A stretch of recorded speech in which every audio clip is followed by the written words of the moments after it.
Okay, so as I said, my name is Jacob Falkenberg. I'm the Communications Director at Venture Portland, and today we're going to be talking about new outdoor dining guidelines with our guests from PBOT. And I'd like to introduce our first guest. His name's Nick Falbo, and he's going to be talking a little bit about what was formerly known as the Healthy Business Permit Program and some changes that have come and are coming to that program. So welcome, Nick. Thanks, Jacob. Hi, everybody. My name is Nick Falbo. I'm a transportation planner here at the Portland Bureau of Transportation. And I'm here today to share with you some of our efforts and progress at developing this kind of future long-term healthy businesses permit program. And the name is probably going to change as we move forward into this effort, but we're still referring to it as older name. I'm today with my colleague Sarah T as well here and permitting, and they'll all be around for a Q&A session at the end of today's presentation. So let me share my screen. We'll get through this probably pretty quick in terms of the slides and the presentation, because we want to make sure that we're really here to talk to you, to hear from you. It's really important for us to make sure we have strong connections to our business districts, the businesses themselves, and we want to make sure that we're hearing from you and communicating outward as much as possible.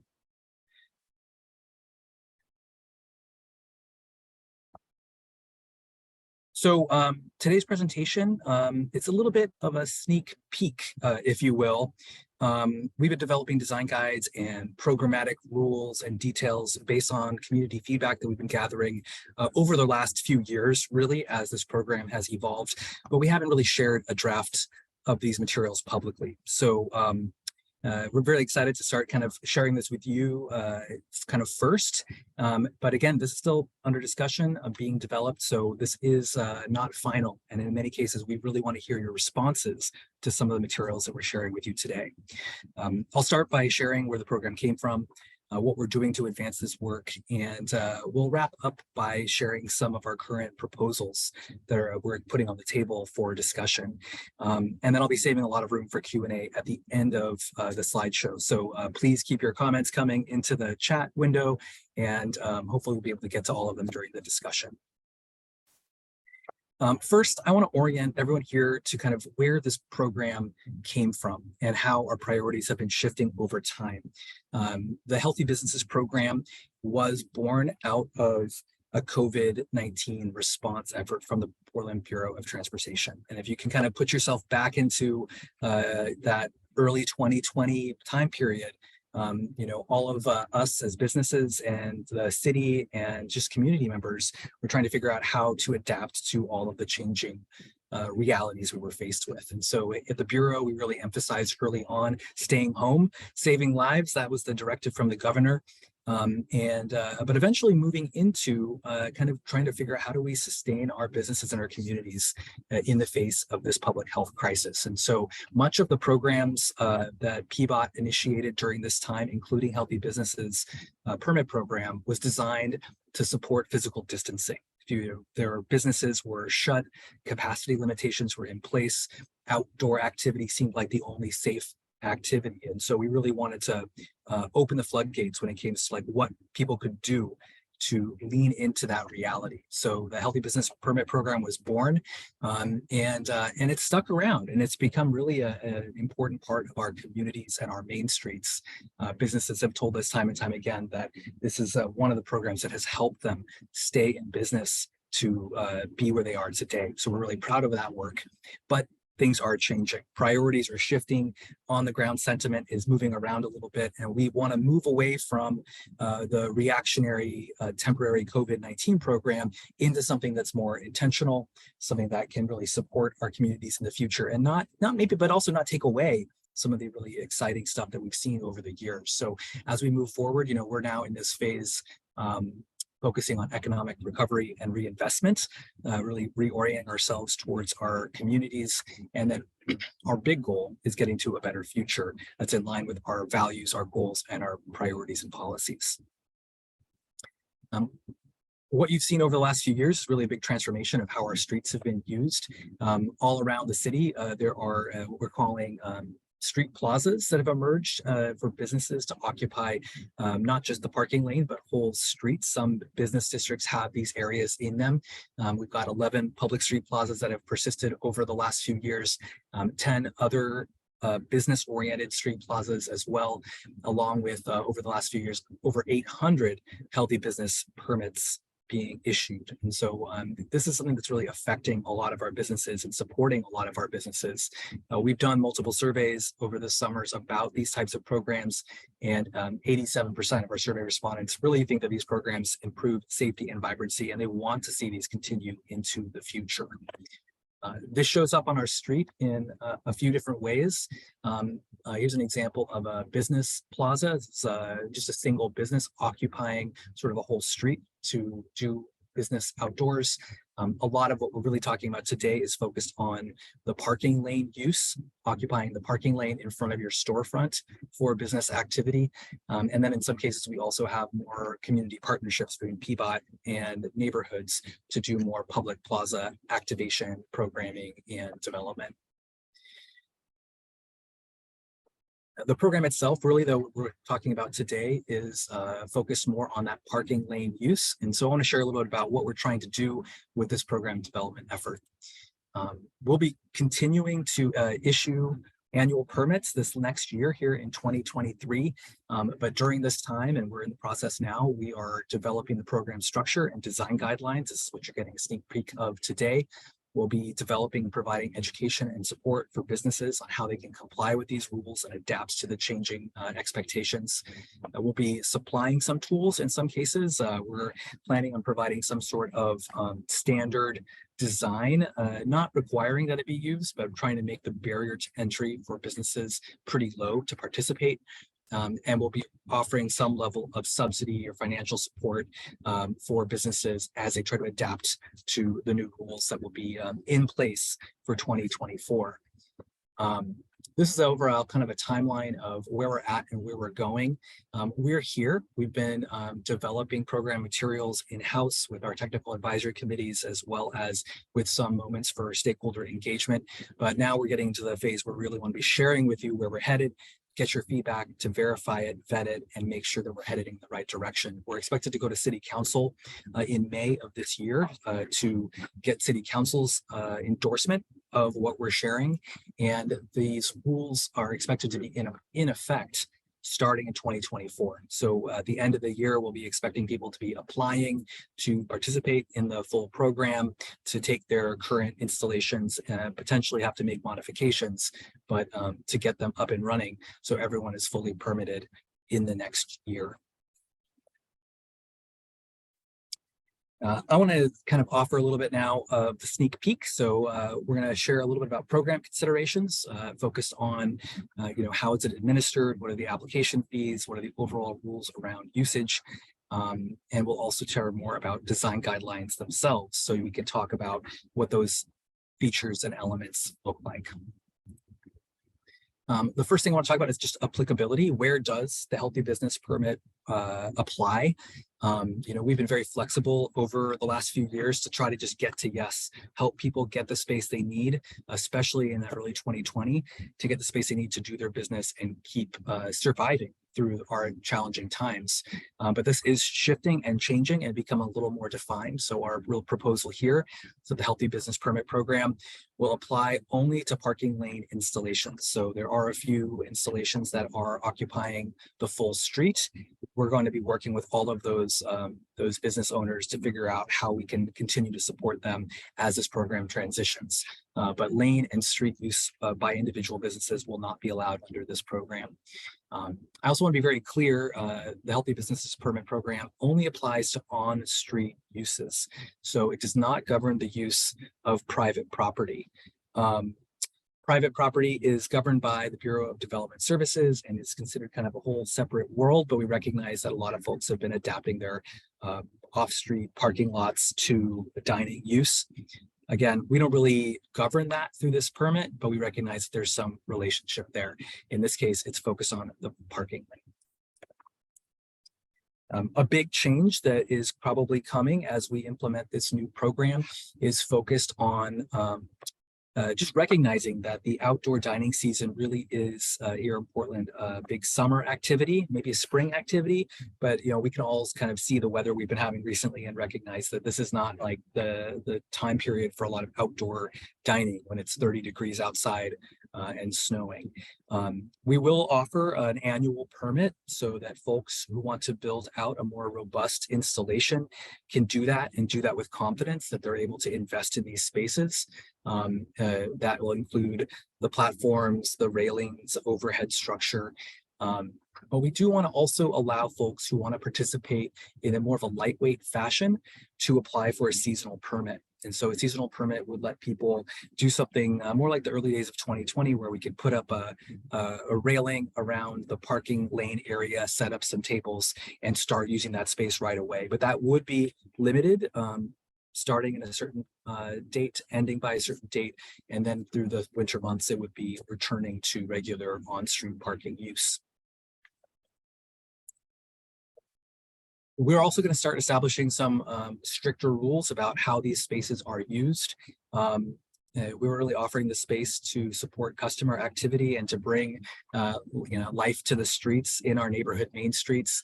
But sometimes these spaces are being used for other purposes that are not really supporting those goals.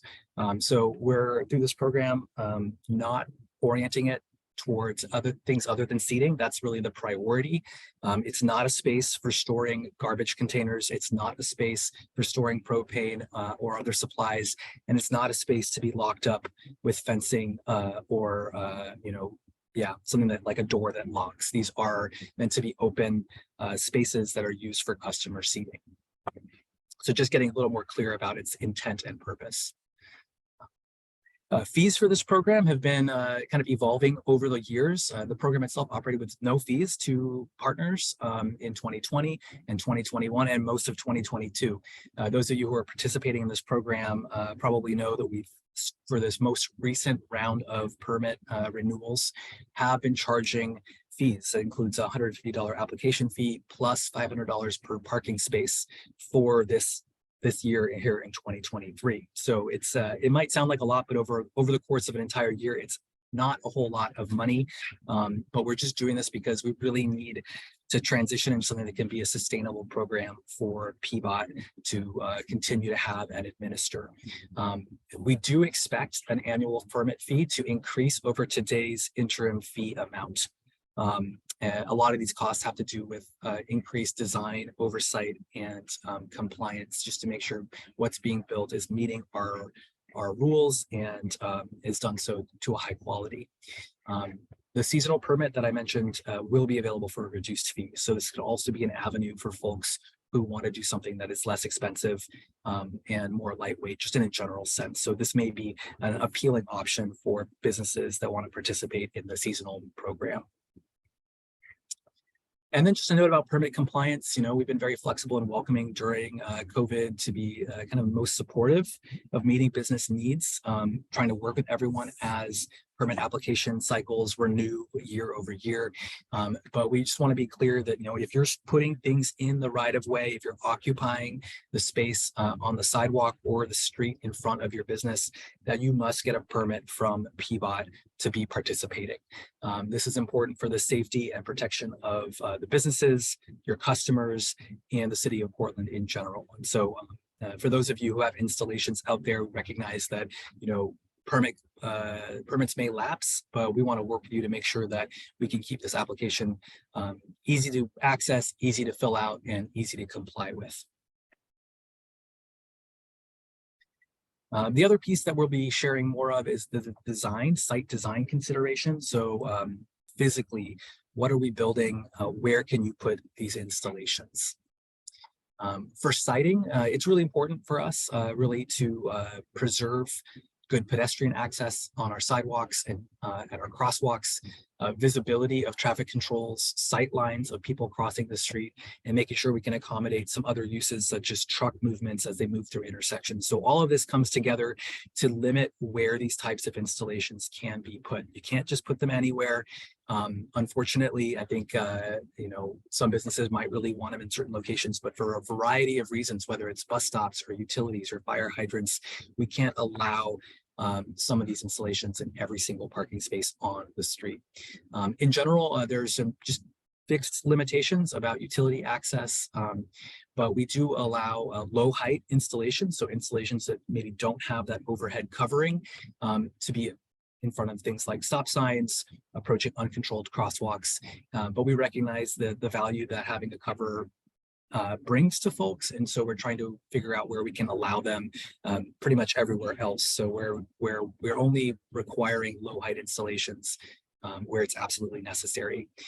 Another thing we're really going to clarify with these new rules is that there are no overhead structures allowed on sidewalks themselves. We have a long history of street seating and cafe seating here in Portland. Traditionally, that's literally, you bring out your bistro tables or your picnic tables, they're on the sidewalk. We're going back to that more traditional model. Some folks have been building more elaborate structures or overhangs or awning type things on the sidewalk itself. That is not something we're going to be supporting in the new program. For the patio platform itself, if you're occupying the parking lane, this is a really good way of really enhancing the experience of your customers to build a deck. There's such a variety that's out there today. If you go to your main street, some are still street level. Some have built a platform that's level with the sidewalk. Some have built a platform that's a little bit higher just due to grades and how you can, build these spaces. For the annual permit, we are requiring that an accessible platform be built. If you're going to be investing in this space year round, it's really important just for keeping the space usable for folks to have a nice deck that you can get from the sidewalk and onto the deck in an accessible fashion. For the seasonal permit, no platform is required. Just due to the nature of setup and takedown to keep that simple. As far as, we also expect accessibility is a big issue for us, a big concern for us. The areas that are doing these seasonal permits and having no platform, we wanted to work with them to make sure that they're also able to provide sidewalk seating that can be accessible to folks with mobility devices, because they won't necessarily be able to get down to below the curb to street level. An important part of these installations is also sort of a fence. This is not as much traffic safety, but more for user comfort, making sure that people can kind of have a barrier between them and the traffic itself. It provides good comfort for safety, but it may have implications for visibility of storefronts, visibility of traffic control. We are requiring low height fencing around all these installations. That's anywhere between 36 and 42 inches. And we're not allowing fences or walls to go above that 42-inch height. Most installations are complying with that today. There are probably a few that have perhaps taller than that may need to be modified or adjusted. Above that 42 inches, this is an area that's really important to us, and we're still working through it internally. I would love to have some of the discussion today look at this, but a lot of folks have experimented with a variety of different approaches. Most installations have I don't know the breakdown. Some are open air. I think we really like that from a visibility standpoint, but we recognize that some installations go above that 42 inches or have been exploring other wall coverings.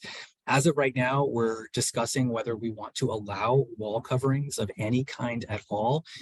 There are some real significant safety concerns that limit visibility, especially at intersections and crossings, but just in a general sense, the idea that we're blocking visibility of the sidewalk and the storefronts is really challenging to a variety of folks. So at this point, this is an area we want to talk more about. But any of these topics actually are things we want to talk more about. So this is kind of like the wrap up of our presentation here. We can bounce back to these slides if needed, but we wanted to make sure we had time to ask questions to you all, to hear questions from you all about whether it be the program administration itself or the design guidelines themselves. So with that, we're going to kind of transition into this Q&A time, and I guess maybe Jacob will let you pull some Q&A up if people are asking questions or raising their hand. Otherwise, we also do have some questions we could present to the group if they're interested in hearing more. Yeah, so if anybody has any initial questions just from the presentation, if you need any clarity on anything that Nick talked about as far as the history of the program or changes coming to the program, or maybe you have a installation already at your business and you're wondering if it fits into the criteria and what you would need to do to become compliant, yeah, go ahead, drop that into the chat or raise your hand and we'll get to it. And it looks like Nancy is our first person. Nancy, hey, what's your question? Well, the first picture you showed, I believe, was from the Albina coffee. And I was wondering, in relation to their side, the structure they have along the side, if that fits into your thinking about having a walled structure. So it's I think is your very first picture. So just kind of trying to get a sense of what that means, the walled structure. So if that one at Albina Press is accurate, would work. Nancy, can I ask a clarifying question? So we're talking about Albina Press up at 50th and Hawthorne? Yeah. And I think Okay. that was the first picture that you showed. I'm not sure if it is, but the Albina Press has made some modifications, and recently they've actually they've closed it in with these kind of boards that go across. Right. Have you seen it recently? Right. And so in that sense, no, that would not follow our proposed draft guidelines at this moment. And you can't see through that at all. That's what I wanted, just to make clear. Okay, thanks. Okay, thanks, Nancy. There's a question in the chat from Amanda. Amanda asks, the tools that you mentioned sound really neat: program structure and design elements, education and support, tools for businesses, financial support. Where do people go to find those tools?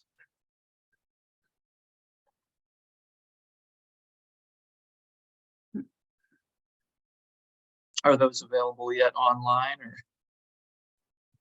They're not yet available. We will be posting the proposed design guidelines to our website shortly. So we said that they're not yet publicly available. This is a little bit of the first public sneak peek. Those will be put on our website, and then as other materials are available, we'll have a nice landing page for all of the program materials, so that it's easy to participate, easy to comply with. Okay, thank you, Nick. Next question, looks like Jim Brunberg has their hand up. Hey, Jim. Hey there. Thanks for having the informational webinar, and thank you also for instigating this program. It really saved many, many businesses in Portland and helped keep the city vibrant and alive. So I thank you for refining it and all the work that you're doing. I know that you're hearing a lot from all sides, so thanks. My question has to do with the closing of the areas. You said you can't lock them. You can't have a closure. And what we've run into up on North Mississippi is having to hire private security and do different types of surveillance to keep ne'er-do-wells from coming into the spaces when the businesses aren't open. So some businesses have put up locking gates at night when we're not open. We have considered doing that, but that's some expense, and I think a lot of people are sort of teetering on that right now. Is that, you said no locking? I understand no storage and garbage storage and things like that, but is it possible, if you do have a roof on, for your patrons to not have to sit out in the rain during the rainy months? Is it possible to put a gate up or something at night when we're not open to keep people from going in there and defecating and creating other kinds of messes? Thank you. Thanks, Jim. We appreciate the feedback. As it's written right now, as we're talking about it, we are talking about not allowing locking fences at all, even outside of hours. We recognize this is something that every city is approaching a little bit differently, and so some cities do allow for off-hour locking. At this point, we're not supporting it, but I think hearing from you and others can be helpful as we're continuing to navigate these details. Okay, thanks, Jim. Sarah, I just wanted to point out, sorry, Jacob, I'm just also answering some questions in the chat. Oh, great. Thanks for helping out. Yeah, sure. Okay. So it looks like Bridget has her hand up. Hey, Bridget. Hi, guys. Thanks for hosting this fabulous webinar and PBOT for being here. Those design tools I'm interested in as well. I missed the timeline. I didn't hear you say anything about timing. Did you say it's going to run by city council? Tell me when that's coming to for. Yeah, we'll be coming to council in May to May. kind of get their endorsement of the full program, and materials, both draft materials will be posted in advance for comment, but also available prior to the council hearing. And none of this comes into play until 2024. And so there's this period, about half of the year, for folks to be getting familiar with the rules and figuring out how they're going to be meeting some of the compliance rules. Okay, I have helped a lot of small business owners actually activate those spaces, and I've sent a few emails to you guys. I would highly recommend including people who apply for and get a permit for street spaces, exposure. It's another avenue of sales. It's another location. It's another business in a way, and marketing should be tied to it to let people know that it's there instead of the whole build it and it will come. I build community through events, and it's really easy to have fun little events out on your streetscape. So anyway, I just think that should be tied to your permit in some way, like you let people know that they should also let people know about their new thing. Love it, Bridget. Thanks for Thank you. Thanks for the ideas. Okay, thanks, Bridget. Another question from Amy Joseph in the chat. Can you clarify the term controlled crossing? Is this only street lights with a crosswalk and signaling, or would this apply more broadly to stop signs, things like that? Yes, so obviously the Portland Bureau of Transportation highly values traffic safety and mobility. When we do programs like this, we want to make sure that it's compatible with our objectives there. So when you're approaching a stop sign, for example, the stop sign is a little bit off to the side on the sidewalk.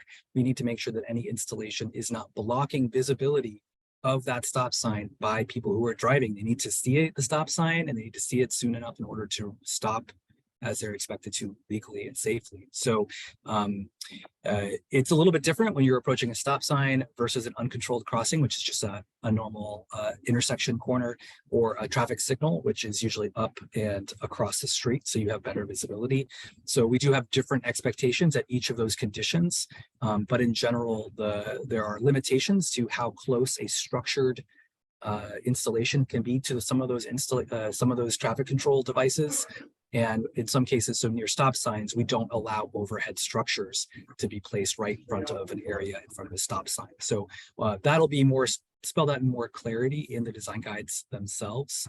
But we are trying to be as kind of flexible as possible when it comes to allowing people to participate in this program, kind of no matter where they are on the street.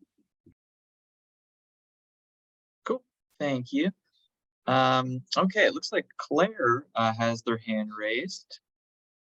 Claire, did you still have a question? Yeah, and this is Brian. My wife's name, I guess, pops up on my Sorry Zoom. about that.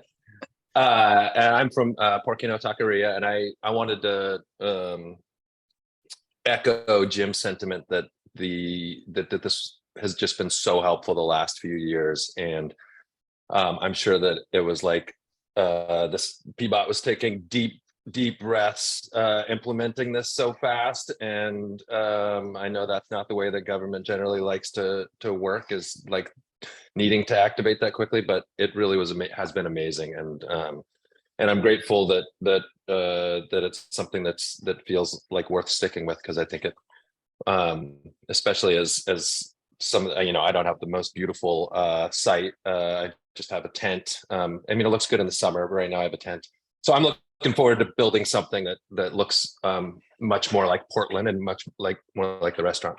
My question is about so the sidewalk seating program, which I see that my question about whether that was going to be under this umbrella has been answered that it is. I was on part of like the sidewalk seating group, I don't know how long ago, 12 years ago or something, and one thing that was a rule was so generally 6 feet of space. There needs to be 6 feet of space. We it did. Both of my businesses are on smaller sidewalks, 9-foot sidewalks. And so there was, so that's Hawthorne in Mississippi, and there was a rule implemented that on those streets, I don't remember if there were any others that were 9 foot as well, that the space could be 5.5 feet. And so I just kind of want to get on the record that I would love for that. That's very, very helpful if that can remain a thing. Thanks for that, Brian. I think it's really helpful to hear your need there on those. Yeah, you're right. A couple of our main streets have really small sidewalks, so it's important to keep in mind. Thank you. Thanks, Brian. And it looks like Janet has a question. There's a question in the chat about sidewalls. And is there anything? Yeah, go ahead, Janet. Yeah, that's kind of without taking too much time, I definitely want to echo what Brian said and what the others said about how business saving this program has been for all of us, and how much we appreciated being able to use the areas this way to extend our viable dining. But going forward, as we're continuing, we're super excited that we get to continue with this. But I know one of the things that a lot of businesses have done is to put up clear or clearish sidewalls, whether they be vinyl or hard plastic, to extend the viable, the seasonal usability of the space and allow for a little bit more protected space that's warmer. And I know, having done that in the past, it was, we extended our usable season by months with the use of heaters and sidewalls that had some visibility, but also allowed the heat to stay in. And I guess I just want to advocate for that being considered in the guidelines going forward, because I think it does help people who are trying to use these spaces year round use them for longer, if that makes sense. Thanks, Janet. That's a huge topic for us, and we're definitely open to hearing more from folks on this call today. I've heard a couple people mention it as important, so it is helpful for us to hear that this is something you want us to be advocating for and exploring how to find solutions. Yeah, thank you. Thanks for listening, and thanks for the meeting. And I just want to add one, I think, question out to this. So the challenge that Nick has raised with the enclosures is, even when we require that those enclosures and that material is transparent, it often becomes cloudy with time, it gets scratched, there's different types of interpretations of what transparency is, and so the safety and the visibility issues become forefront, and then the inspection and other sort of staff needs. So I think we're very curious about how essential is it for businesses to have that enclosure thinking forward, right? Like, certainly businesses have been through quite a lot trying to survive while having indoor capacity restrictions. Assuming that those days are behind us, right? Like, what, how are people using those spaces now in those shoulder months? And I think feedback like that can be really helpful for us as well. Well, I know there's a comment in the chat from Amanda saying sidewalls. As a patient, I've appreciated the clear vinyl. It helps us from breathing exhaust while we eat. And then I think Danielle had something to add as well.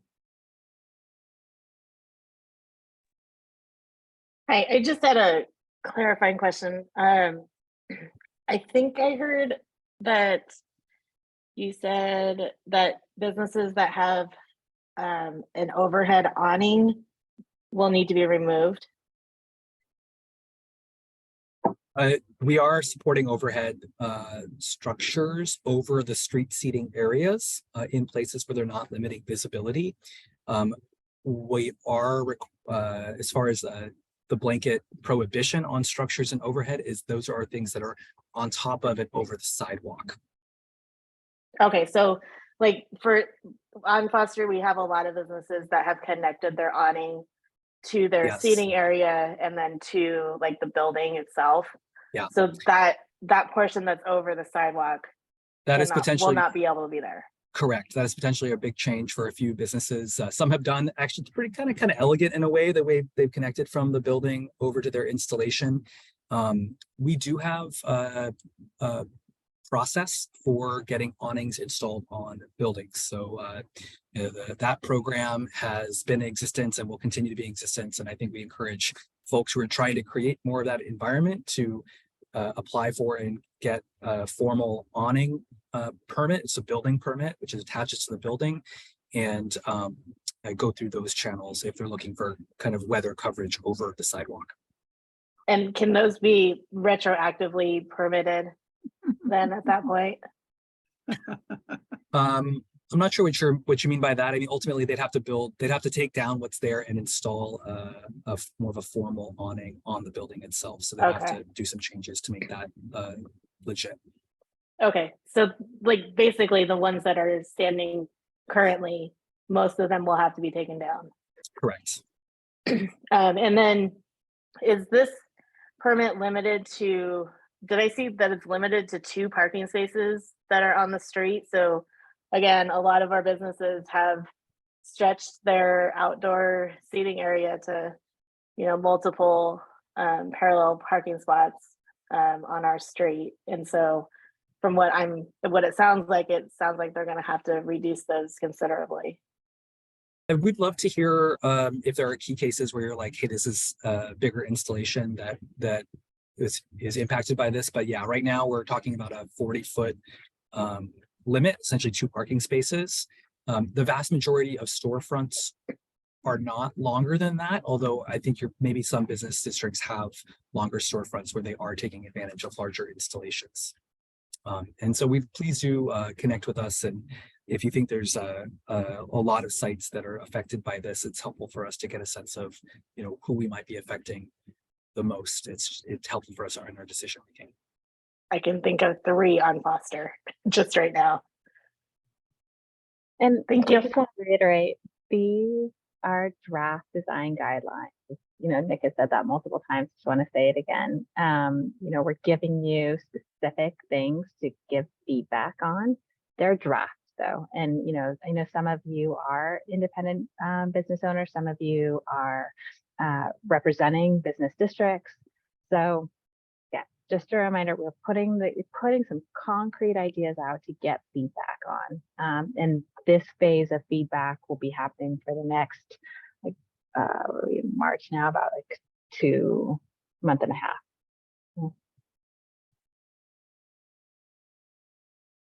Okay.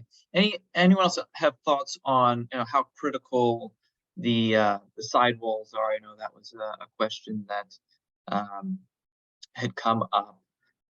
It looks like Claire says right now we have a 30-foot installation in a parking spot and bike parking that take up at least 20 feet.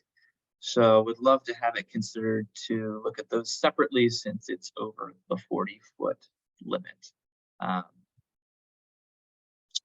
So not sure if anybody has anything to share on how plausible that would be, but just wanted to put that on the record. So let me just see if I understand. So for this one, Brian, we wouldn't be combining the bike parking and the installation together. We sort of think about the bike parking as a common asset on the street. And so that would absolutely be calculated from the installation. Yeah. Great, thank you. Okay. So does anybody have any questions from the presentation, or PBOT folks, did you have any questions for the attendees that you were curious to get their feedback on?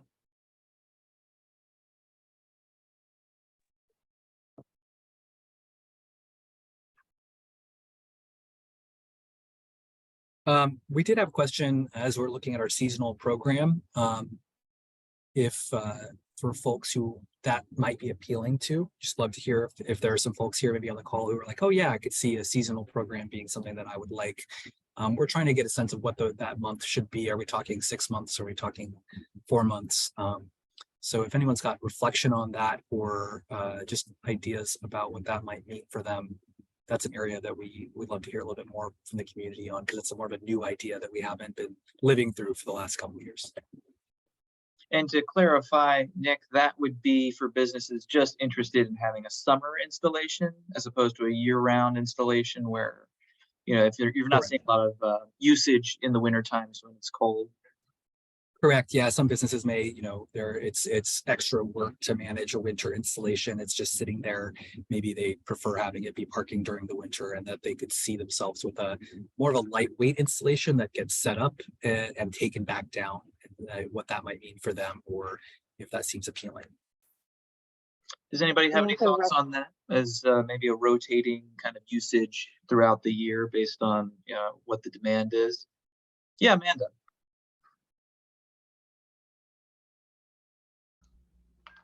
Would it be crazy impractical to throw out an idea like a 4-month seasonal permit with options to like add on extension time? Because like, what if it's shaping up to be a really nice fall and I wish that it had been 6 months? Could I just like tack on another month to our lightweight extension? That's helpful to hear. Yeah, maybe it's flexible. Also, I could imagine some folks maybe participate in the summer and realize, hey, they want it to become more year round and can extend that. That's helpful to hear. Thank you. Cool, thanks. And it looks like Barb says summer season is also the season of street fairs, and that might impact the districts that have summer events in the right of way. Do we see any conflict happening between these installations and districts wanting to close down the whole street?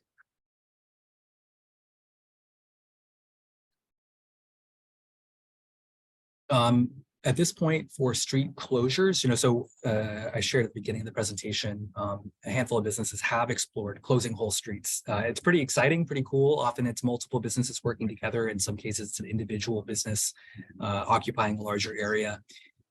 We are not trying to get rid of those completely, but we're just trying to find a balance. In a lot of cases, the reasons businesses were kind of authorized to use the whole street was because it was too challenging to figure out how to provide for them in the parking lane. We are now, of course, going to try to figure out how to solve for their needs on their site if we are asking them to scale back. But for those businesses that do want to occupy a larger area, we are simultaneous to this working on a street plaza program. It's kind of like another thing that's born out of this past experience. And it's going to be favoring this sort of combination of business use, community use, and public use of these larger areas. And so I think there's going to be an avenue for that. If there's anyone here who's particularly interested in those ideas, definitely reach out to us. We're interested in hearing folks. There's going to be more opportunities to get involved in that initiative. That's going to be rolling maybe once all this street seating is resolved. We'll be moving into the idea of street plazas. So it's another future work area for us. Thanks, Nick. And it looks like Bridget has another question.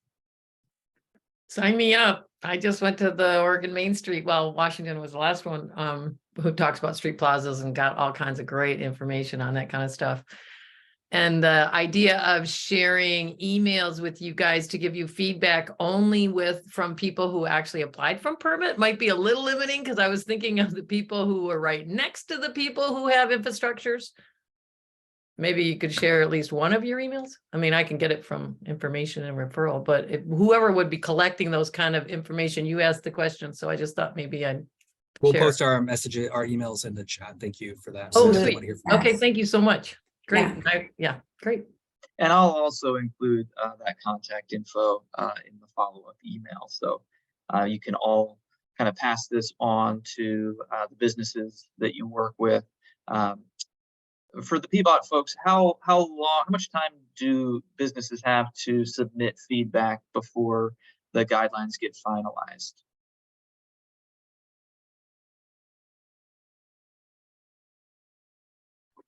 We are, again, so we are scheduled to take this, our goal is to take it to City Council at the end of May. And so we really need to sort of have pencils down and have a final product by end of May. So, you know, I think we will have as part of our engagement process, we will be circulating draft design guidelines that people can actually take a look at and provide comments on, and those should be released kind of that mid-March area. Okay, great. Good to know. So if you do know somebody that feels strongly about any of the current restrictions or upcoming proposed changes, certainly don't hesitate to reach out because things are moving quickly here. I think we may have glossed over a question from Sarah asking about for the fee, the permit fee.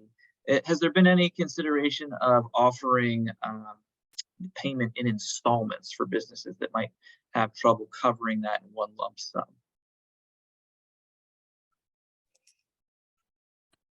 Unfortunately, at the moment, we just aren't able to do that for various reasons that have to do with our own systems, but I can certainly explore that with our team to find out if there are ways we can make that possible for the future program. I can't make any promises, but yeah. Thanks, Adrian. Yeah, I do understand that's a barrier. That's a challenge. And it looks like Jeff has a question. I guess just to piggyback off that point that Sarah raised, one of the common things I hear with the district I support is the cost to do business in the city of Portland, not just as it pertains to outdoor seating and healthy businesses, but whether it's combating vandalism, replacing windows, whatever other taxes and fees are already dealing with. I think about Foster and the cost to maybe remove stuff that's already been permitted or allowed, but may not with the new plan, and the cost that comes with that. The $650, that adds up, especially if that's going to be going up in the near future. So I guess I just urge you to think about the impact that it will have on small businesses. It was a lifeline for a lot of people, and they've come to adopt it into the culture of their business. A lot of the dining establishments, drinking establishments, especially on Foster, like it's been a huge asset for the neighborhood. And I think it'd be a shame to see that go away because businesses feel like it's just one more cost that they can't afford to take on. Thank you, Jeff. Yeah, that's a great comment. And I just want to put out there that we have some funding and we are developing some programs that are still in the very early stages for addressing all of those challenges. We're exploring ways that we can support local businesses with the funding for on the issues of maintenance, vandalism, and on just bringing the businesses along on this route so that they are in compliance. Thank you. Okay, great. We just have a couple minutes left. I want to be respectful of everybody's time, but if anybody does have anything they want to share, what they like, what they don't like, uncertainties that they might have, now's the time. So yeah, Amanda, go ahead. I had just a thought about the overhead, the structures over sidewalks, which makes a lot of sense why it would be in sort of a gray area for safety and sightlines and stuff. What about I think that coverage offers a lot of protection for staff as they're going back and forth in inclement weather, and also to protect the product. If it's raining, you don't want all that to end up in somebody's food. Are there any sort of options for something that's raised or appears better or can help that distance from building to parking spot? Yeah, at this point, our kind of approach is to kind of do these two tracks. You can create your installation in the parking lane. It can have an overhead structure to protect folks from the weather. And on the building side, you can install an awning that can project. There's rules to follow there, but that can project to kind of close the distance and close the gap.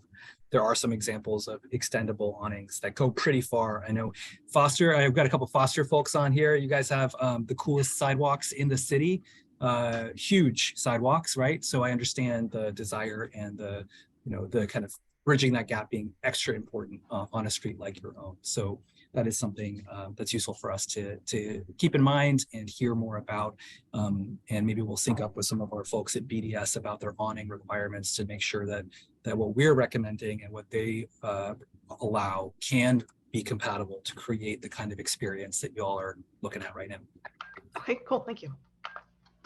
So many of those sidewalk structures have these supports and that are blocking the pedestrian maneuverability. And so that's a really big challenge. The other thing I just wanted to throw out there before our time ends is that we will be extending a survey citywide to get additional feedback. And so we will distribute that through Venture as well as all of the other stakeholders that we're working with. And we'll have that available on our website as well.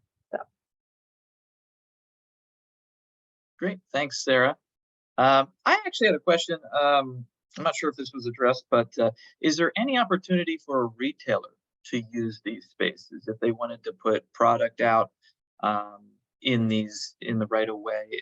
Is that a possibility, or are these primarily just for food and beverage? Great question. I think we all here at PBOT love seeing the diversity of uses out in the right of way. We really want to encourage that. That is something that we don't want this to become too limiting. I think we like the use that we're seeing, but we haven't quite figured out how that necessarily fits in with the rules we're establishing now that are very much focused on the sort of outdoor dining use case. But we have opportunities for sidewalk vending and other things that will still apply. So that is something, if there's anyone on the call or businesses that are really excited by that idea, we'd love to hear from them, because I think we want to make sure that maybe this could be a vehicle for their use, or if not, we can make sure we're able to accommodate it via the other means. Great, thanks, Nick. And let's see, there was just a question about it. Confirming May is the date when guidelines will be published for the following permit year. Is that the target for the guidelines? Correct. Yeah. In May, yeah. We hope to be more like June. But yeah, approved by council, and then leading into the 2024 permits cycle is when those guidelines are applying. And then it looks like we've got time for one more question from Machu. Are there any regulations or guidelines pertaining to the removal of debris accumulation alongside the structure? So this is important when spillover impacts right-of-way flow and traffic. Yes, yeah, we didn't really talk about it in our presentation today. It's a little more technical and boring, but yes, we do require clear channels for water flow at the installation of any platform or deck. Sometimes it's the construction of these that's led to additional debris accumulation. So that's an important piece of these guidelines. And all permit holders do have an expectation and obligation to address the maintenance of the site itself and the kind of area around it. So when that comes to leaves, when that comes to debris, that is not something that PBOT's crews are out there cleaning up. That isn't what we're expecting the program participants to do. And that's written into the permit today. We may have additional materials related to kind of signing a maintenance agreement or something like that, just to make sure that partners really are aware of what that looks like day to day, especially these winter seasons. It takes a little extra work to keep those sites clean, but it is really important. Great, thanks for clarifying, Nick. And with that, it looks like we are at time. So I want to just thank our guests from PBOT for taking the time to present this information. As I said, I'm going to follow up with some copies of the slides and some contact info for the staff here. And hopefully you can reach the right person with any feedback that you might have, and look forward to the new and improved program coming soon. So thanks so much for being here, and we'll see you all soon. Thank you so much. Thanks, everyone. Thank you. Thank you.